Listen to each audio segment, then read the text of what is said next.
մարգետինգներ, ներկայացուցիչներ, աշակերտներ։ Այսօրվա մեր հանդիպման կարելի ասել հիմքում կազմի նախագծային աշխատանքի պատմություն, որի ժամանակ մեր աշակերտները ուսումնասիրել էին Ճապոնիայի մշակույթը և ցանկացել էին ավելի խորը ձևով ուսումնասիրել օրիգամիի պատմությունը։ Եվ այդ փաստից ելնելով մեր ուսուցչուհին Գետի Կրչյանը իր նախագծային աշխատանքի շրջանակներում աշակերտների հետ միասին այցելել է Ճապոնիայի հայ-ճապոնական գիտակրթաշարժային կենտրոն Վիկարի կենտրոն, որի ղեկավարն է Ֆիլիպոսյան, այսօր ինքններշույն է, ողջունում եք Ֆիլիպոսյանին։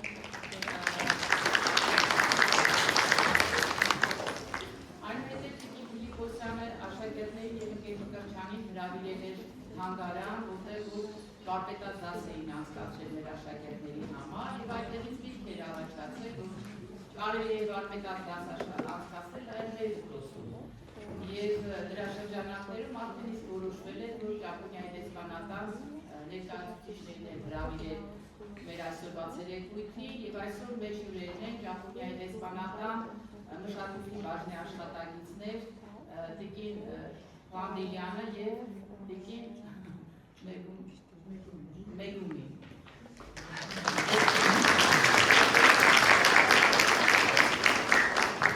Մեր աշակերտները մի փոքր միջոցառում են պատրաստել ցերեկույթ, որից հետո որ խոսքը կտրամադրենք դեսպանատան ներկայացուցիչների և տիկին Ֆիլիպոսյանի վարպետաց դաս անցկացնելու նկատառում։ Շնորհակալություն, իսկ այժմ բեմը տրամադրենք մեր աշակերտներին։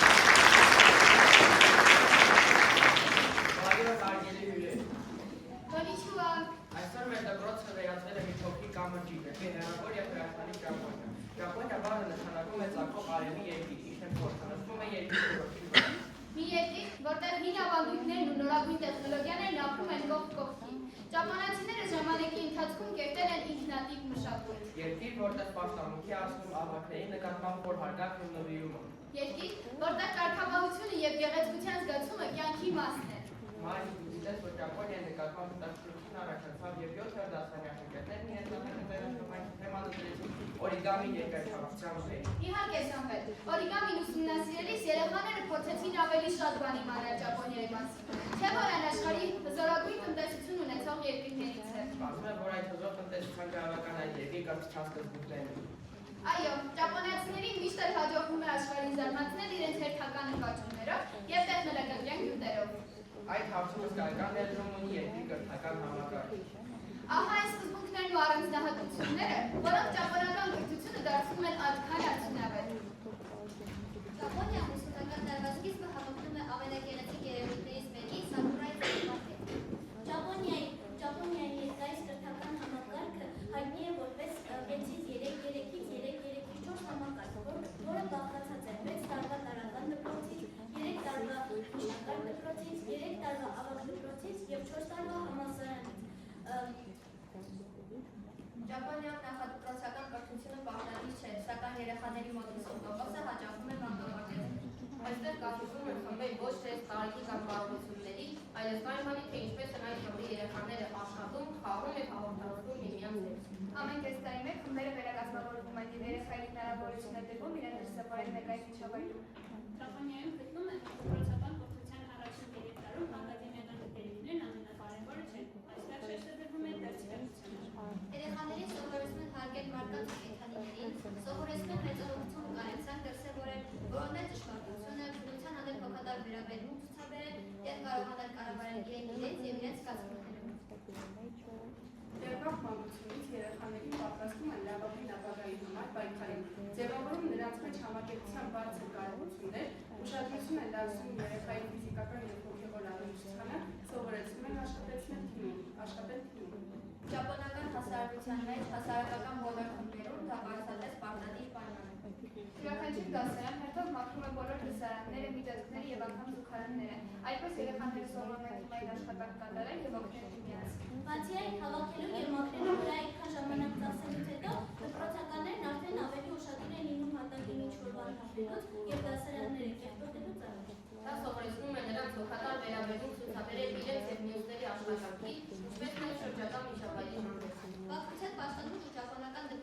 մաքուր ձեռքերից հասնելու մաքուր մարմին, հագուստ, մազեր, ոտակներ։ Ճապոնիական դպրոցներում սնունդը գտնվում է շատ բարձր մակարդակում։ Քանի որ բալանսավորված սնունդը ճապոնացիների ապրելակերպի մի մասն է, նրանք դպրոցներում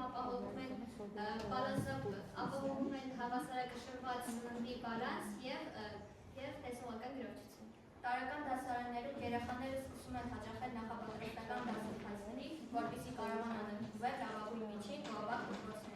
Երեկոյան ժամը 21-ին Ճապոնիայի ավտոբուսները լցված են լինում դպրոցականներով, որոնք վերադառնում են լրացուցիչ դասերից, Սյուգուրից։ Նրանք այդ դասին հաճախում են անգամ կիրակի օրերի և վարձակողների, քանի որ բարձր դասարաններում ուսումը թե ավելի երկարատև է և թե ավելի հագեցած։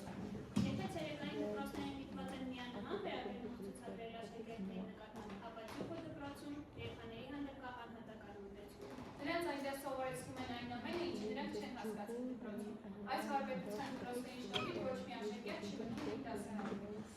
Ավագ դպրոցներ ընդունվելու համար երեխաները նախ պետք է ավարտեն միջնակարգ դպրոցը և ընդունվելու համար պետք է հանձնեն մյուսի շուրջ։ Ավագ դպրոց ավարտողները ճանաչում են համալսարան և այլ դասական կրթական հաստատություններ ընդունվելու իրավունք ունեցող։ Դպրոց ավարտողների շուրջ 76% ընդունվում են համալսարան, որն էլ հետագայում որոշում է նրանց կյանքի որակը և աշխատավարձի չափը։ Ճապոնական կրթական համակարգը համեմատաբար երիտասարդ է, սակայն հասցրել է ճանաչվել ամենաարդյունավետներից մեկը ոչ միայն Ասիայում, այլև ամբողջ աշխարհում։ Ճապոնացիները կառուցել են իրենց կրթական համակարգն այնպես, որ այն դարձել է երկրի տնտեսական և սոցիալական զարգացման հիմնական։ Ճապոնական կրթությունը ձևավորում է գերբաքշասեր, երկարատապար և երաշխատասեր անհատներ։ Դա դրսևորվում է միանման հատուցից, երեխաների հանդեպ միանման վերաբերմունքից մինչև միանման դեպքերի պարտադրյալ։ Սակայն ճապոնացիները գտնում են, որ հենց դա է երեխաներին միավորում, դասային դարձում մեկ միավոր, մեկ հավաքական ուժ, որն ընդունակ է շատ մեծ գործում։ Իսկ հիմա դες կներկայացնենք ճապոնական մշակույթի մի հատված, նրա տոներն ու ավանդական ծեսերը։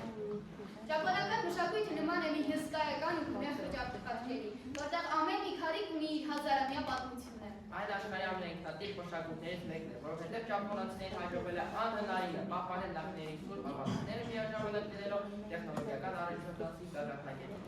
Ահա ճապոնական մշակույթի ամենահետաքրքիր ու խորքային շերտերը։ Ճապոնացիների աշխարհայացքը հիմնված է երկու հիմնական ուղղությունների՝ սինտոիզմի և հյուդայականության վրա։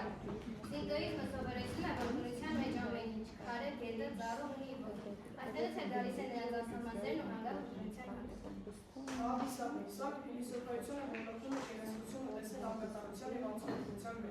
Օրինակ, ճակած բաժակը նրանք դեն չեն նետում, այլ ճակերը լցնում են ոսկով, ինսուբիով, ինչը նշանակում է, որ պատմությունն ու սպիները իրականում ավելի արժեքավոր է դարձնում առանձնանում։ Անիմե և մանգա։ Անիմե, սա ճապոնական անիմացիա է, ֆիլմի տեսակ, բայց այս սովորականություն չէ։ Այն կարող է լինել ոչ միայն երեխաների, այլ նաև մեծահասակների համար։ Անիմե և մանգան ճապոնական մշակույթի կարևոր մասն են։ Դրանք որը փիլիսոփայական պատմություններ են կյանքի, մահվան, գերության և բնության մասին։ Դրանք ներկայացնում են ճապոնացիների մտածելակերպը, արժեքները և պատմությունը։ Շատ մարդիկ ամբողջ աշխարհում հետաքրքրվում են Ճապոնիայով հենց դրա շնորհիվ։ Հայաո Միյաձակի համարվում է անիմեի ամենահայտնի և ազդեցիկ ստեղծողներից մեկը։ Նրա ֆիլմերը պարզապես մուլտֆիլմներ չեն։ Դրանք ամբողջ աշխարհներ են՝ իր կախարդանքով, խորի իմաստով և դասմունքներով։ Հեղափոխության հարաբերություն, սատո։ Սա մի ամբողջական ներկայացում է, որտեղ նպատակը նպատակագետներ են այլ երկրի խաղաղություն դառնելը։ Սա հանդիսանում է ճապոնական մշակույթի բարեհաճման, երկրորդ անկություն և հետաշտություն։ Իկեբանա և բոնսայ։ Ուզիր հետ աշխատելը նրանց համար մեդիտացիա է։ Փոքրիկ ծառեր բոնսայ ատեսնելը կարող է տևել տասնյակ տարիներ, պահանջելով անսահման թվով։ Սամուրայները Ճապոնիայի խորհրդանիշն են։ Նրանց վարքականոնը հիմնված է պապի, քաջության և հավատարմության վրա։ Նույնիսկ այսօր ճապոնական բիզնես էթիկան շատ բան է ժառանգել սամուրայական կարգապահություն։ Գեյշաներ։ Բավարար տարածված ցուրտ պատկերացումների գեյշաները արվեստի պատկերներ են։ Նրանք տիրապետում են երգի, պարի, երաժշտական գործիքների և զրույցի բարելու նուրբ արվեստին։ Ճապոնիան հայտնի է իր մացունիներով, ժողովրդական տոներով։ Երբ սակուրան ծաղկում է, ողջ երկիրը դուրս է գալիս զբոսայգիներ, մարդիկ հավաքվում են սակուրայի ծառերի տակ, վայելել բնության գեղեցկությունը և միասին անցկացնելու ժամանակը։ Դա է շեշտում մարդկանց, որ կյանքը կարճ և գեղեցիկ, ինչպես բարելի ծաղիկը, հնարքում է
ճապոնական ավանդական տիկնիկներ են, որոնք ներկայացնում են հին ժամանակների կայսերական արտոնքը, հատկապես կայսրին և կայսրուհին։ Տիկնիկները դասավորում են հատուկ աստիճանաձև դարակների վրա, ծածկված կարմիր կտորով, վերին հարկում կայսրն ու կայսրուհին։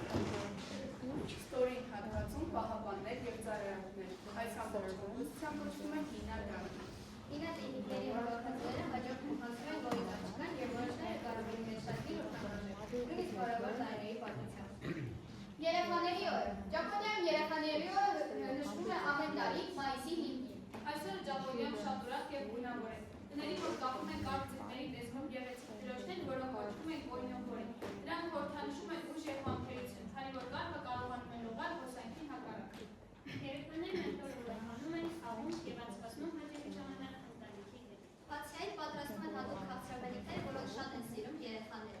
Ովի ընթացքում ամենից լուսված է ուրախությամբ և շփոթությամբ։ Այս գեղեցիկ տոնը մեզ սովորեցնում է, որ երեխաները մեր ապագան են և պետք է միշտ սիրել, պաշտպանել և գնահատել նրանց։ Ճապոնիան նաև կիբերպանկի, նեոնային լույսերի, ռոբոտների և առավելյալ գնացքների երկիր է։ Տոկիոյի փողոցներում կարող ես տեսնել մարդկանց, ովքեր հագնված են ինչպես անիմեի հերոսներ, և նրանց կողմ խոհանցող գործարարների, ովքեր հստակույնս հաջողում են էթիկետին։ Ճապոնական տոներն ու ծեսերը արտացնում են ժողովրդի արժեքները, ավանդույթները և բնության նկատմամբ ունեցած հարգանքը։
պատճառով օրիգամին ոչ միայն արվեստ է, այլև ուսումնաճանաչողական հզոր մեթոդ, որը օգնում է սովորողներին զարգացնել տարածական մտածողությունը, պատկերացումները, տրամաբանական վերլուծությունը և երկրաչափական տեսությունների ընկալումը։ Մենք արդեն գիտենք, թե ինչպես կարող է օրիգամին դառնալ երկրաչափության ուսուցման արդյունավետ գործիք, տեսական և գործնական օրինակներով։ Օրիգամի, օրի ծալու, կամի թուղթ, բառացի ծալած թուղթ, դեկորատիվ կիրառական արվեստի տեսակ, թղթից առարկաներ պատրաստելու հնագույն արվեստ։ Երկար ժամանակ արվեստի հետ հասանելի էր վերին խավերին, որտեղ լավ ապրելու չափանիշն է, թղթի հետ աշխատելու տիրապետել է։ Օրիգամիով պատրաստվում է ոսկու բնակտորների ձևով ծալած թուղթ և այլ ուղարկավորությունների ժամանակ։ Հայերը հանգուցյալների հիշատակը հարգում են գերեզման գնալով, խուղ ծխելով, մոմ վառելով, իսկ ճապոնացիները լապտերներ են գնում։ Հետո լապտերի վրա գրում են հանգուցյալի հետ կապված ինչ-որ հիշողություն կամ նույնիսկ խոսել ասել ոչ մարդուն։ Հետո խաղում լապտերը դնում են գետի վրա և այդ գնում բացում են օվկիանոսը։ Ճապոնիան պատրաստել է դետիկներ և օգտագործել հարսանիքների ժամանակ։ Եվրոպայում զարգացած է եղել ացերոցիկ ծալելու արվեստը։ 19-րդ դարի սկզբին Ֆրիդրիխ Ֆյոբելը թուղթ ծալելու զբաղմունքն առաջարկել է որպես ուսուցողական մեթոդում պատրաստելու երեխաների մոտորիկայի զարգացման համար։ Դասական օրիգամի պատրաստում են քառակուսի թղթից, դասական օրիգամի պատրաստում է առանց և սոսից օգտագործում։ Բարձ օրիգամիի ոճ է, որը սահմանափակվում է հեքո առաջ ծալուներով։ Այս ոճը ամփոփ օրիգամիստների համար է։ Օրիգամի ամենահայտնի տարատեսակներից է մոդուլային օրիգամի։ Յուրաքանչյուր մոդուլ պատրաստում է դասական օրիգամի պատրաստման եղանակով։ Այնուհետև դրանք միացնում են մեծ դիսցիպլիններ ծալելու միջոցով։ Մոդուլային օրիգամիի փայլուն օրինակ են կուսուդամաները։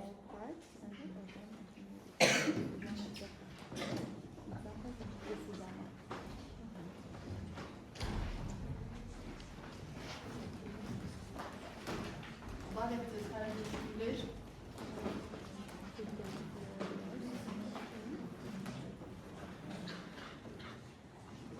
Կոլեգաներ, սիրելի աշակերտներ, մենք փորձեցինք բավական երկար ենք աշխատել օրիգամիի վրա ու փորձեցինք օրիգամի կապել ճապոնական մշակույթի ավելի խորքային մասերի հետ, բայց աշխատեցինք երեխաների հետ աշխատել ենք այնպես անել, որ որքան հնարավոր է հակիրճ ներկայացնենք, որովհետև մենք շատ բաներ ունեինք ուսումնասիրած, պարզապես չեք ուզում ամբողջ լսարանին դրանով գուցե նաև ձանձրացնել, այսքանը կարողացանք ներկայացնել, եթե ինչ-որ թերություններ ունենք, թող մեր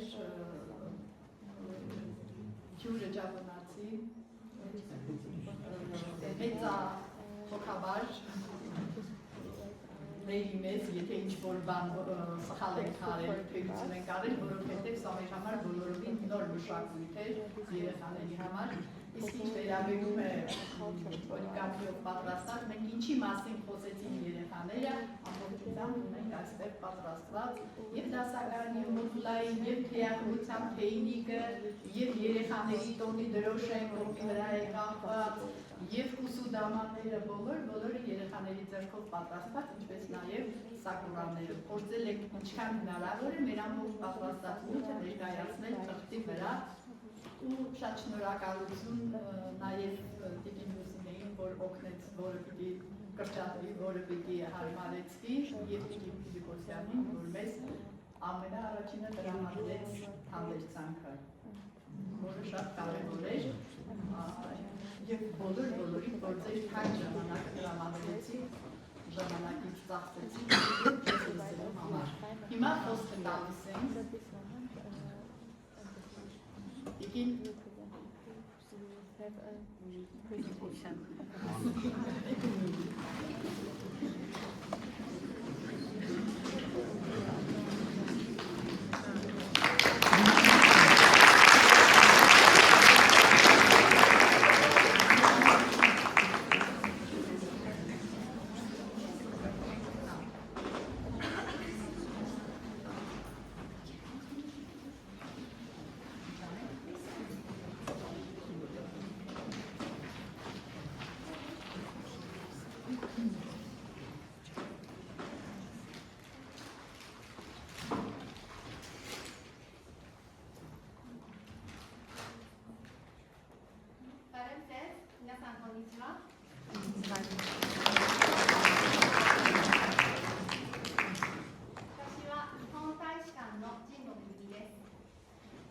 նաև ձեզ, իմ անունը Ջիմբո Մեկունի է, ես Ճապոնիայի տեսփանությունից եմ։ 先ほど学生の皆さんの素敵なプレゼンテーションに加えて、私からもう少し日本について詳しく知っていただくためのご紹介をしたいと思います。 Նախ շնորհակալություն ներկայացված պրեզենտացիայի համար եւ հավելում ներկայացվածի մենք մեր կողմից կփորձենք մի փոքր ներկայացնել Ճապոնիայի մասին։ 今、先生方の方から手元にこちらのパンフレットを配っています。 Հիմա ձեր ուսուցիչները կբաժանեն ձեզ այս գրքույկները, որոնք Ճապոնիայի մասին են։ 手元に届くまではこちらのスライドをご覧ください。 Այստեղ սլայդերում նույն գրքույկի ինֆորմացիան է ներկայացված, կարող եք նաև այնտեղ տեսնել ովքեր ոչ չունեն գրքույկներից։ それでは1ページ目から始めます。 Եկեք սկսենք հենց սկզբի էջից, առաջին էջից։ この今日お渡しするこの本には日本のことが生活、教育、政治、経済、基本的な内容が紹介されています。 Եվ այս գրքույկներում, որը ձեզ ենք նվիրելու, ներկայացված է Ճապոնիայի մասին հիմնական տեղեկությունը, սկսած առօրյա կյանքի տեղեկությունից մինչև քաղաքականություն եւ տնտեսություն։ そして右側をご覧いただきますと、 Եթե նաև այս կողմի էջին ここには日本のシンボルが紹介されています。 այստեղ Ճապոնիայի խորհրդանիշներն են ներկայացված։ 国旗は日の丸、国歌は君が代。 Պետական դրոշը կոչվում է Կինոմարու, իսկ ազգային օրհներգը կոչվում է Կիմիգայո։ 君が代には世の中の繁栄が長く続くようにこの願いが込められています。 Եվ ճապոնական օրհներգը մաղթում է, որ աշխարհը շարունակաբար բարգավաճի։ そちらに写っていらっしゃるのは天皇陛下と皇后陛下です。 Եվ այս նկարը, որտեղ տեսնում եք, նկարում պատկերված են կայսրը եւ կայսրուհին։ 今の天皇陛下は第126代目であり、日本のシンボルとしてさまざまな行事を行っています。 Եվ այսօրվա կայսրը թող 126-րդ կայսրն է Ճապոնիայի, որը գործում է որպես Ճապոնիայի խորհրդանիշ։ それでは次のページを開いてください。 Հաջորդ էջը մտածեք։ これが日本列島です。 Եվ այստեղ կարող եք տեսնել Ճապոնիայի կղզի պետությունը։ 日本は太平洋、日本海、東シナ海に囲まれた島国で、それぞれの土地で四季の変化があり、1年を通して美しい景色が楽しめます。 Եվ Ճապոնիան շրջապատված է Խաղաղ օվկիանոսով, ճապոնական ծովով եւ արևելաչինական ծովով, եւ Ճապոնիայում կան 4 տարվա եղանակներ, որոնք հաջորդում են մեկը մյուսից, որի արդյունքում կարող են տեսնել բազմազան շատ գեղեցիկ տեսարաններ։ 世界遺産は26個あり、その中で最も有名なのは右下に写っている富士山です。 Եվ Ճապոնիայում կան 26 համաշխարհային ժառանգության հուշարձաններ, որոնցից մեկը Ֆուջի լեռն է համարվում եւ կարող եք տեսնել ներքևի այս անկյունում Ֆուջի լեռան նկարը։ ご覧いただくと富士山はアララゴ山にとてもよく似ています。 Եվ եթե նայեք տեսնեք, որ Ֆուջին շատ նման է Արարատ լեռանը։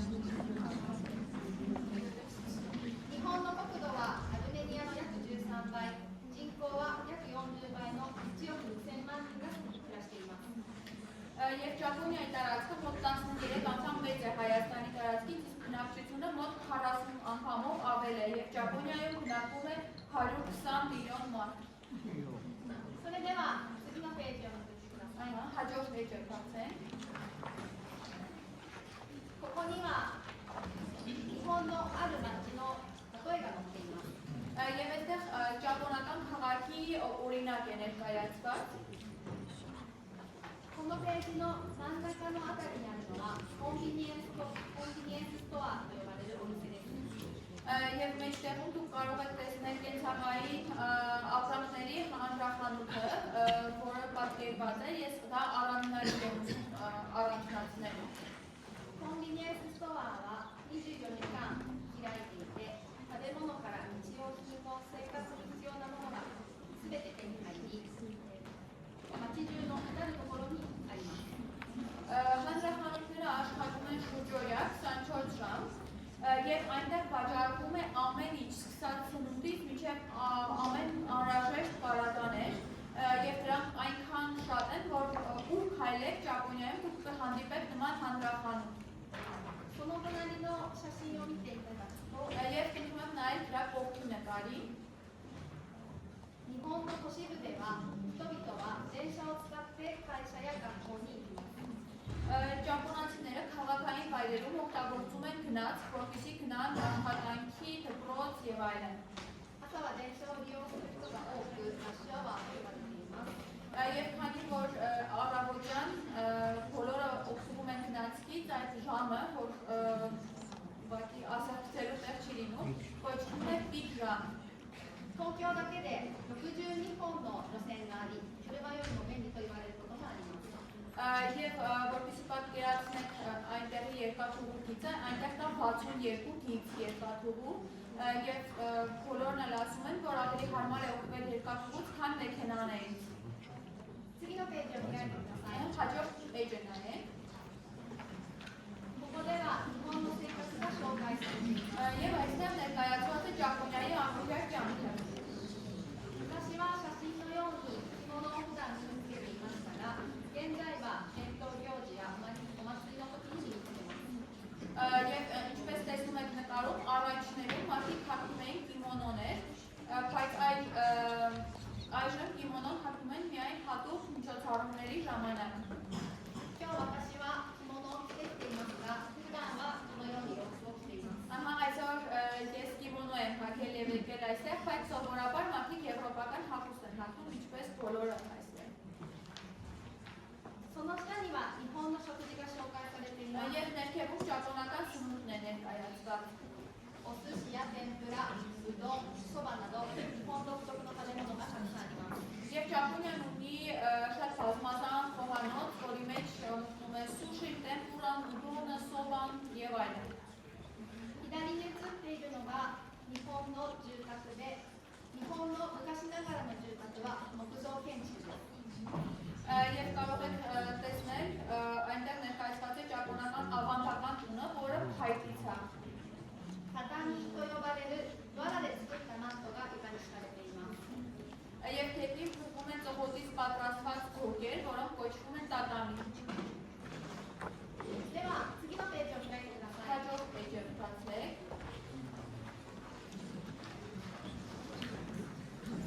ここは学校についてお話ししています。 Այստեղ ներկայացված է ճապոնական դպրոցը։ 日本では6歳から学校に通います。 Ճապոնիա դպրոց հաճախում են սկսած 6 տարեկանից։ 小学校の6年間、中学校3年間の義務教育があります。 Եվ տարական դպրոցը 6 տարի է, միջնակարգ դպրոցը 3 տարի եւ դրանք պարտադիր կրթությունն է, որ բոլորը պետք է ստանան։ その後、高校大学に進学します。 Եվ դրանից հետո արդեն կարող են ընտրության գնալ ավագ դպրոց կամ համալսարան։ 義務教育とは、憲法によって定められた国が子どもに普通教育を受けさせる義務を負い、親が子どもにそれを義務として受けさせる制度です。 Եվ պարտադիր կրթությունը սահմանադրությամբ սահմանված համակարգ է, որտեղ պետությունը պարտավոր է երեխաներին ապահովել հիմնական կրթությամբ, իսկ ծնողները իրենց հետին պարտավոր են ապահովել, որ իրենց երեխաները ստանան այդ կրթությունը։ 学校では季節によってここで紹介されているようなさまざまな行事が行われます。 Եվ կախված տարվա եղանակից դպրոցներում շատ տարբեր միջոցառումներ են անցկացվում։ また、日本では学校給食が広く普及しています。 Նաև Ճապոնիայում շատ հայտնի է դպրոցական ճաշի համակարգը։ 生徒が自分たちで配膳を行い、先生と生徒が一緒に食べます。 Եվ աշակերտները իրենք են մատուցում դպրոցի կողմից պատրաստված սնունդը եւ ուտում են ուսուցիչների հետ միասին։ 後片付けも生徒自身で行い、また掃除も生徒だけで毎日行います。 Ապա իրենց հետևից նույնպես աշակերտներն են հավաքում եւ նաեւ նրանք զբաղվում են դպրոցի մաքրությամբ։ では次のページを開いてください。 Ուրեմն հաջորդ page-ը բացեք։ 日本ではひらがな、カタカナ、漢字の3つの文字を使います。 Եվ Ճապոնիայում օգտվում են 3 տեսակի գրային համակարգերից, դրանք հիրագանան է, կատականան և կանջիները։ ひらがな、カタカナはここに載っている50音表の装備で、カタカナは主に外国の言葉を書くときに使います。 Եվ այստեղ դուք կարող եք տեսնել հիրագանան և կատականան, որոնցից յուրաքանչյուրը փոխկացած է 50 լիշերից։ Կատականան հիմնականում օգտագործվում է օտար բառերը գրելիս։ 漢字は普段使うものだけで2000文字以上あります。 Եվ Ահոլիայում ճապոնացիները օգտագործում են 2000 իրովիվներ, որպեսզի կարողանան կարդալ։ この話を聞いて皆さんが日本語の勉強を始めてくれると嬉しいです。 Ես ուրախ կլինեմ, եթե այս բանը լսելուց հետո ինչ-որ մեկը ցանկանա սովորել ճապոներեն։ Հաջորդ էջը։ ここには日本の四季が載っています。 Եվ այստեղ սեզոնային իրադարձություններն են ներկայացված ճապոններեն։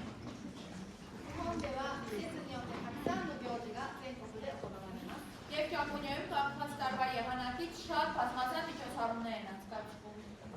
では次のページに見てください。 Այստեղ ուղղակի նկարները կարող եք տեսնել, իսկ հիմա բացենք հաջորդ էջը։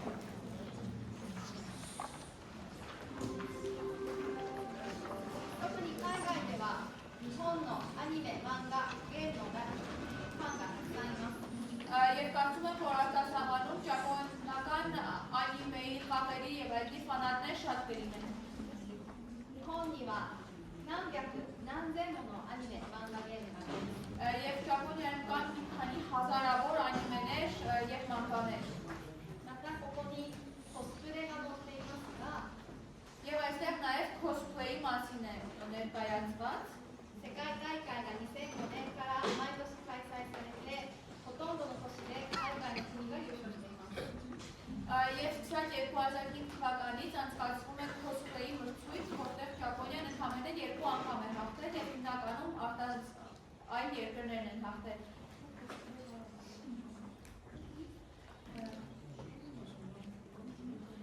Cosplay-ը գիտեք ինչ է։ Դա այն է, երբ որ մարդը հագնում է անիմեի այդ կերպարների նման շորեր եւ իրեն ոնց այդ կերպարներն են դառնում։ また一方で日本は伝統文化を大切にしている。 Բայց սրա հետ մեկտեղ նաեւ Ճապոնիան շատ է կարեւորում իր ավանդական մշակույթը։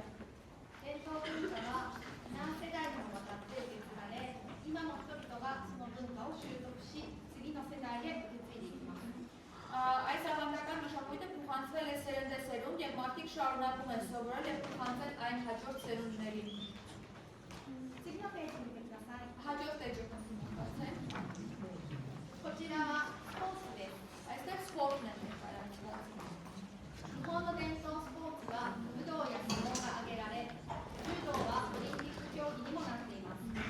Ճապոնական ավանդական սպորտաձևերը ներառում են մարտարվեստներ, ինչպես նաև սումո շամարքը, իսկ ջյուդոն նույնիսկ ներառված է օլիմպիական մարտաձևերի ցանկում։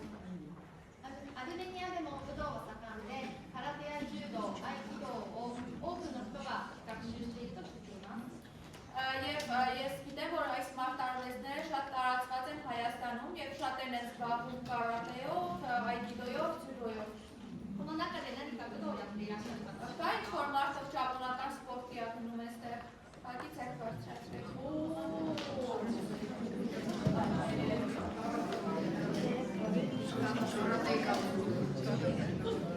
ぜひ頑張って続けてください。 Անպայման չանացեք եւ շարունակեք։ ありがとうございます。 Կարող եք իջեցնել։ では次のページに行きましょう。 Հաջորդ էջը բացեք։ これは日本の簡単な歴史です。 Այստեղ Ճապոնիայի համառոտ պատմությունն է ներկայացված։ 日本の歴史は大きく分けて6つの時代に分かれます。 Եվ եթե շատ ընդհանուր առմամբ բաժանենք ճապոնական պատմությունը, մենք կարող ենք այն բաժանել 6 մասերի։ 日本列島には約4万年前から人々が住んでいたと言われ Եվ ճապոնական կղզեխմբում ասում է, որ մարդիկ ապրել են 40,000 տարի առաջ։ 日本といえば侍を思い浮かべる人もたくさんいると思いますが、その侍が活躍していたのは左のページの真ん中の青い丸のところで戦国時代と呼ばれています。 Եվ շատերը ճապոնիան կապում են սամուրայների հետ, եւ այդ սամուրայների ժամանակաշրջանը կոչվում է Սենգոկու եւ կարող եք տեսնել ցախեկի կապույտ շրջանակն է դա։ 戦国時代とは戦う国の時代と書き、力を持った侍が戦っていた時代です。 Եվ Սենգոկու, եթե բացենք հիերոգլիֆները, կարտացվի մարտնչող երկիր եւ այդ ընթացքում զոր սամուրայները պայքարում են իշխանության համար։ その後、江戸幕府が開き、日本が統一されて、戦いのない平和な時代が訪れました。 Եվ դրանից հետո Ճապոնիան միավորվում է Էդո ժողովրդի շուրջ եւ կազմում շնչահար երկիր, որտեղ պատերազմներ չկային։ その後、1968年に約260年続いた江戸時代が終わり、明治維新が起こり、西洋の技術を取り入れて近代化が進みました。 Եվ 1968 թվականին արդեն ավարտվում է Էդոյի քարաշրջանը, որը տևել է մոտ 260 տարի եւ սկսվում է Մեջիի վերականգնումը եւ նրանք ընդունում են արդեն արևմտյան տեխնոլոգիաները։ それでは次のページに行きましょう。 Հաջորդ էջը տեխնոլոգիան これは日本の政治制度について。 այստեղ ճապոնական քաղաքականությունն է ներկայացված։ 日本では国会、行政、司法の3つの機関がそれぞれ独立し、バランスをとって国を運営しています。 Ճապոնիայում կան 3 հիմնական մարմին, գործադիր, օրենսդիր եւ դատական մարմիններ, որոնք պահպանում են երկրի կառավարման հավասարակշռությունը։ 日本は国連の活動に積極的に参加したり、アルメニアを含むさまざまな国との二国間関係のほか、地域協力や文化交流などさまざまな形で国際社会の協力に力を入れています。 Եվ Ճապոնիան ակտիվորեն մասնակցում է նաև միավորված ազգերի կազմակերպության գործունեությանը եւ բացի տարբեր երկրների հետ երկկողմ հարաբերություններից, որի մեջ է մտնում նաև Հայաստանը, հանձնարարում է միջազգային հանրության հետ համագործակցությանը տարբեր ձևերով, ինչպիսիք են տարածաշրջանային համագործակցությունը եւ մշակութային փոխանակումը։ 日本は民主主義国家で法に基づく支配という価値観を尊重しています。 Ճապոնիան ժողովրդավարական երկիր է, որը հարգում է օրենքի գերակայությունը։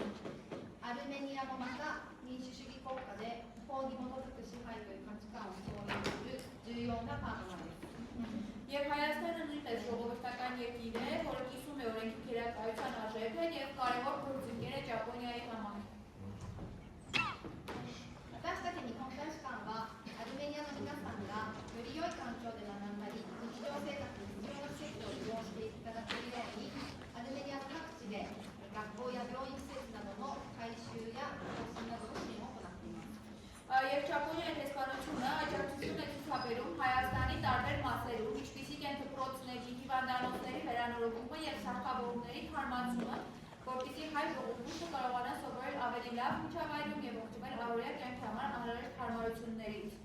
そして日本政府はこのような活動を世界各国で行っています。 Եվ Ճապոնիայի կառավարությունը նման գործունեություն է իրականացնում ոչ միայն Հայաստանում, այլ նաեւ այլ երկրներում։ では次のページに行きましょう。 Եկեք անցնենք հաջորդ էջին։ このページでは日本の経済や商品についてお話ししています。 Այստեղ ճապոնական տնտեսությունը եւ տեխնոլոգիաներն են ներկայացված։ 自動車、コンピューター、電化製品などの技術力とアイデアが日本の経済を引っ張っています。 Ճապոնիայի տեխնոլոգիական հնարավորություններն ու խաղապանները ավտոմեքենաների, համակարգիչների եւ էլեկտրական սարքավորումների ոլորտում շարքիչ ուսումն են հանդիսանում ճապոնական տնտեսության համար։ トヨタ、日産、このような車がアルメニアでもたくさん使われています。 Եվ Հայաստանում նույնպես կարելի է տեսնել շատ ճապոնական մեքենաներ, ինչպիսիք են Toyota, Nissan։ そしてここの中で最も紹介したいのは新幹線です。 Եվ այս էջի ես ամենաշատը ցանկանամ Շինկանսենը ներկայացնել։ 一番速い新幹線は時速320キロで走ります。 Եվ դա արագընթաց գնացքն է եւ ամենաարագ Շինկանսենը գնում է մոտ 320 կմ/ժ արագությամբ։ 日本で作られるものは安全面、重点を置いていますので、この速度でも事故は起きていません。 Եվ քանի որ ճապոնացիների համար անվտանգությունը դա առաջնահերթություն է, նույնիսկ նման արագության պարագայում շինկանսենների մոտ վթար չի եղել։ アルメニアで新幹線が走ったらエレバンからギューリまでおよそ40分で到着します。 Եվ եթե Հայաստանում են լիներ շինկանսեն, Երևանից դուրս կհասնեին մոտ 40 րոպեում։ では次のページを開いてください。 Հաջորդ էջը եկեք բացենք։ 最後は環境保護についてです。 Եվ այստեղ շրջակա միջավայրի պահպանության մասին եկեք խոսենք։ 日本ではもったいないという言葉を大事にしています。 Եվ Ճապոնիայում իրացում է մոտ-տայնայ արտահայտությունը, որը շատ է կարևորում։ もったいないという表現は日本にしかなく、物を大切に使う、無駄をなくすといったことを一言で表す言葉です。 Եվ մոտ-տայնայի մեջ ներառվում է այն գաղափարը, որպեսզի մարդիկ չփապեն իրենց անպետքները և փորձեն լավագույնս կիրառել են։ まだ使えるものを捨てずに、捨てようとしたり、まだ使えるものを捨てようとする人に対して、まだ使えるようもったいないというふうに使います。 Եվ դայն է, որ մարդիկ պետք է մտածեն, ես այս իրը կարող եմ նորից օգտագործել, եկեք դե չնետեմ այն։ この着物が私のおばあさんから受け継いでいます。 Օրինակ ես այս կիմոնոն ստացել եմ իմ տատիկից։ 以上が日本のご紹介でした。日本に興味を持って好きになっていただけたら嬉しいです。ありがとうございました。Շատ շնորհակալ եմ այսքանը Ճապոնիայի մասին համարոտ եւ եթե